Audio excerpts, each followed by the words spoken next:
Hi there, welcome to the lawcap. So today, thank you for tuning in again. So today we're going to look into the topic of the public law, which is the separation of powers. All right. So remember, 5 steps. Structure is very important. We are going to look into 5 steps. All right. It's a little lengthy in each step, but if you could have a good structure, it's going to help you throughout your exam for public law in the separation of power. Right, so the first thing you need to know that the separation of power is a political theory developed by Montesquieu. Yeah, got the name. They identify 3 branches of state and argues that it prevents the abuse of the government power. These steps should be kept separately apart and they shouldn't overlap each other, because then there'll be an influence towards it. So the 3, they also should be kept separately in functions and in the personnel also, the person, right? So the 3 branches are legislation, executive and judiciary, right? So legislation makes the law, the executive implements the law, and the judiciary resolves dispute using that law that was been established and created. The one similarity you see in these 3 personnel is actually the queen. So the queen sits in all 3: legislation, executive and judiciary. All right. It's more of a convention, which we will do in another video, right? Then of course in UK there's no formal separation of powers because it's an uncodified constitution, which we also will do when we are talking about the UK constitution, right? So the main thing is there's 2 schools of thought. So the first school of thought for the existence of a separation of power, it is summarized by Lord Diplock in Dupont Stills versus Sir. And it cannot be strongly emphasized that the UK constitution, though unwritten, it is firmly based on separation of power. And the second one is, which is against the existence of separation of power, is summarized by Hilary Burnett in the Constitutional and Administration Law book called 2009. The separation of power is neither an absolute nor a predominant feature of the UK constitution. Okay, so this is just the introduction. So if you ever have a essay exam or any essay to start, you should start with this. I don't know why my CV has started. I think it's very emotional with the exam. So yes, so shut it up. All right. So the next thing is we go into step 2. So step 1, you always introduce. Tell a bit of history. Tell what's going on. All right. And then you flow into step 2, which is normally the main body that talks about so that's how you separate them will be, you can tackle executive and legislation first. All right. So for the existing of separation of power, they have the section 1 of the House of Commons Disqualification Act 1975, which says that members of civil service, police, armies are prevented from holding parliamentary office. All right. So, and section 2 limits number of government ministers who may sit in the House of Commons to 95.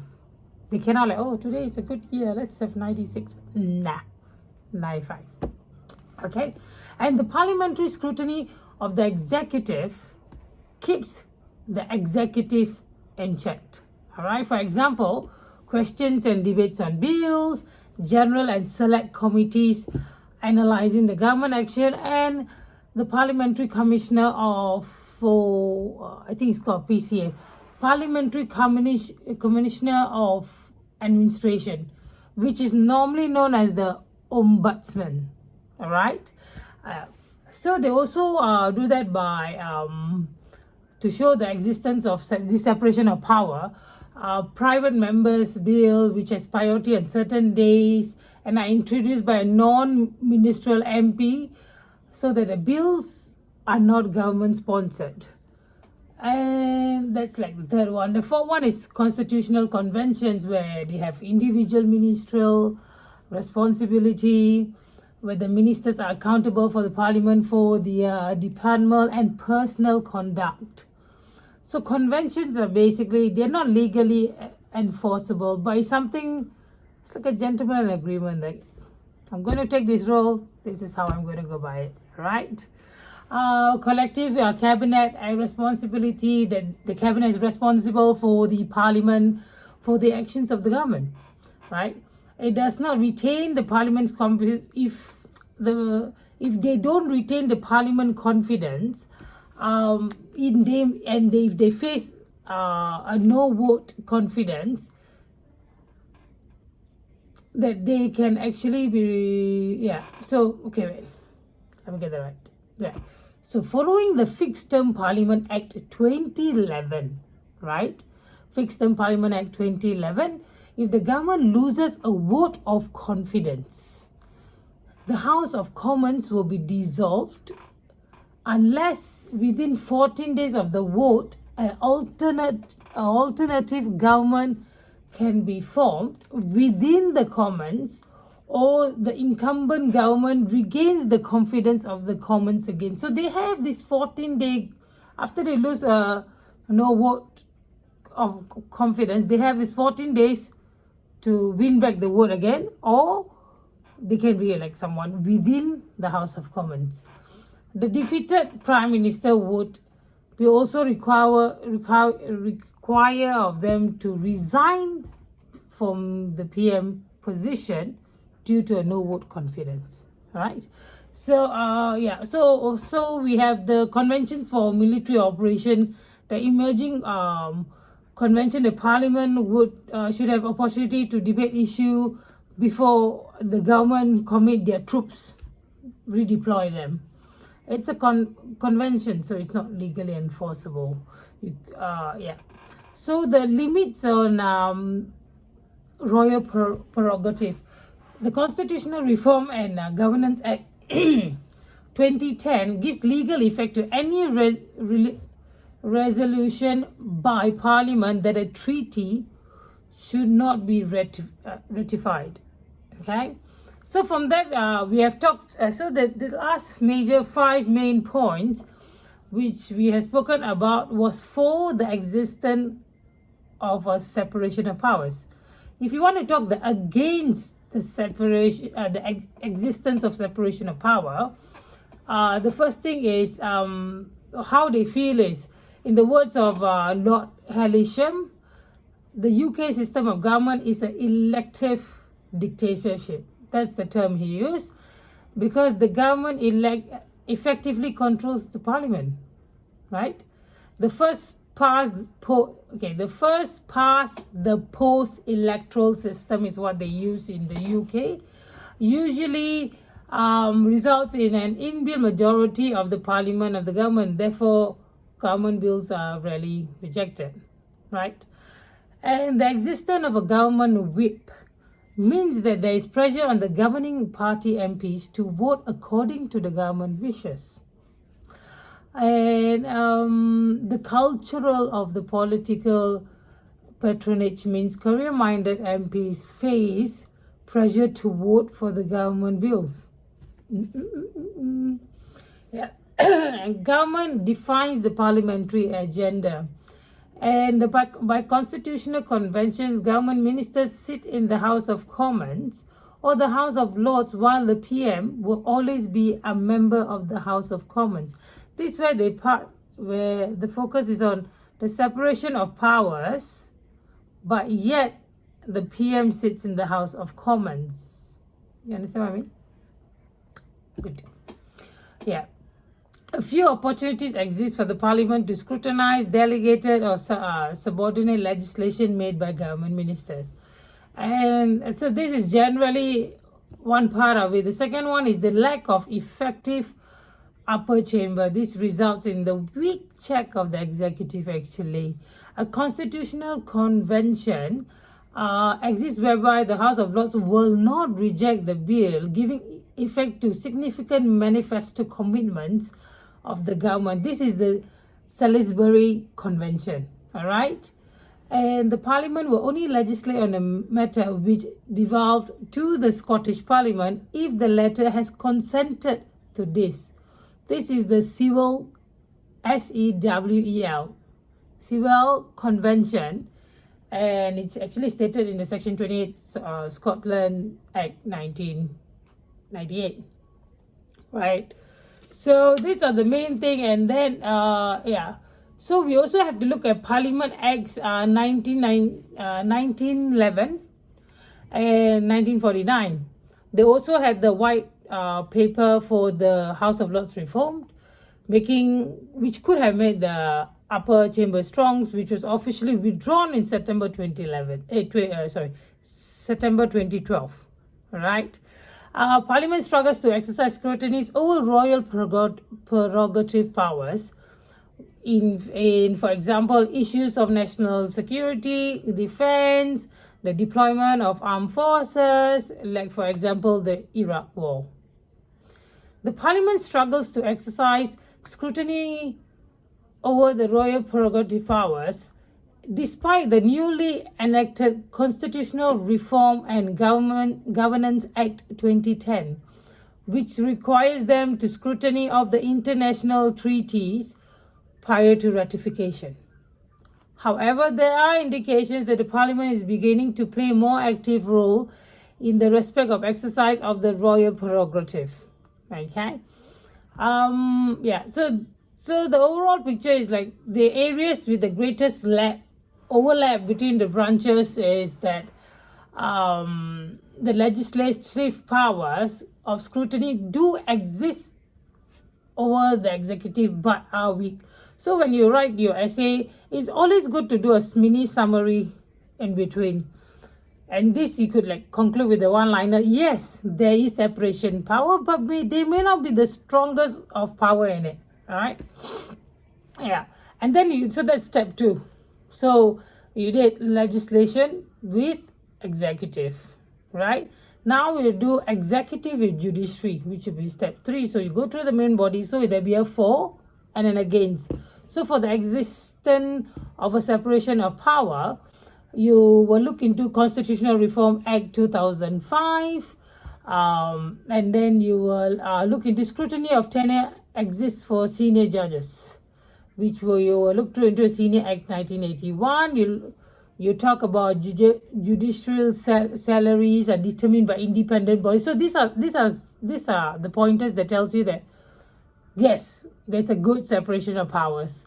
Like judges can judicially review the actions of the Parliament, right? That's why it is called judicial review, where if the public body has done wrong, you can actually do a judicial review claim against them, right? And of course, Constitutional Convention is that the executive will not criticize the judge's decision or the judicial decision. The judiciary will not involve itself in party politics. This is the gentleman agreement that's been there for eons and decades, very long time. Yeah. So of course, you look into the suppose it's Article 6, the human rights, the European Conventions of Human Rights that's limited the judicial functions of the executive. Like the Home Secretary can no longer determine the tariff for life sentences, which is the case as parte Anderson. Yeah. So that's 4. And now against the existence of separation party within executive and judiciary is 2 main points that the executive still performs quasi-judicial function, for example, like compulsory purchase orders or administrative tribunals. Okay. So the second is the Belmarsh case. So the Belmarsh case, the judiciary was accused of making political decisions forcing a change of law. All right. So don't forget, the main conclusion again, like the overall picture is judges are well insulated from dismissal and political interference. And then we go to step 4. Step 4, we look into judiciary and the legislation. So the 4 existence of separation of power will be Section 1, House of Commons Disqualification Act 1975 that judges cannot sit as MPs. Yes. And the parliamentary privilege is the MP are not liable for statements made in the parliament. So if I told you off, I'm yelling at you, I said mean words towards you, or I say, oh, I will do this, it's okay. You're forgivable in the parliament. Yeah. Basically, they're not liable for the sentence they say in the parliament. The sub judice rule is MP refrain from. Okay, so they cannot be discussing current court cases. They are not allowed to do that. And then the Constitutional Reform Act 2005, the Lord Chancellor is no longer the Speaker of the House of Lords. That's how they maintain the separation. Okay, because the Lord Chancellor used to sit in it. So now he's not allowed to be the Speaker of the House of Lords. The replacement of the Lords used to be part of Parliament. Constitutional conventions that the MPs will not criticize the judges, and the judges will not get themselves involved in politics, right? And then they have the declarative theory that judges only declare law. They do not develop or make law. Okay? That's brilliant, isn't it? So that's like 3/4 way. These are the key points you must not forget to add into your essay. It's crucial and important, right? So against the separation, existence of separation of power for them is that the legislative theory that judges play a significant role in making the law by interpreting statute. Okay, yeah, I think that's it. And that, however, but Parliament can amend accordingly if they are unhappy with the court decision, which is Burma Oil Company versus Law Advocate. You understand what I mean? So you must remember from my previous video, the rule of law, that Parliament is allowed to make any law. Even if you think it's an unjust law, they're allowed to make it. And the judges has to interpret it to the best of their ability to what the law is stated. Remember the rule of law? La la la. See? If you don't, see my other video. Okay, so for the time being, the UK Supreme Court is made up of the law lords who also have a seat in the House of Lords. That's when you feel like, oh, hey, that's an overlap, you know. So on application of Jackson and others, which versus the Home Minister and Attorney General suggested arbiter that could be struck down legislation which infringe rule of law. But of course, he just said it, and it's not. Yeah, do it. No. So don't forget to state the overall picture there. A separation between the judiciary and the legislature does exist, but there is a creeping interference between these two, and the judiciary does have a legislative function. Just don't forget to come into a conclusion of this to what the question is. Like, which one do you think there is a separation of power or there's not? So that is up to you to configure and decide. There's no right and wrong answer. It's how you put your points out and what you believe in, right? So have a good conclusion. It's an argument, you know, when you write an essay, make it like a debate. When you're writing it down, confuse your markers. No, don't confuse my markers. But yes, they want to know your thinking. Your markers want to know that, yes, you're like trying to understand and decipher and break it down to the smaller points, and it has caused you to think out of the box. That will give you a lot of points. All right. Other than that, yes, thank you very much for joining me today. If you like, click like, share, and subscribe. Thank you very much. Till the next time.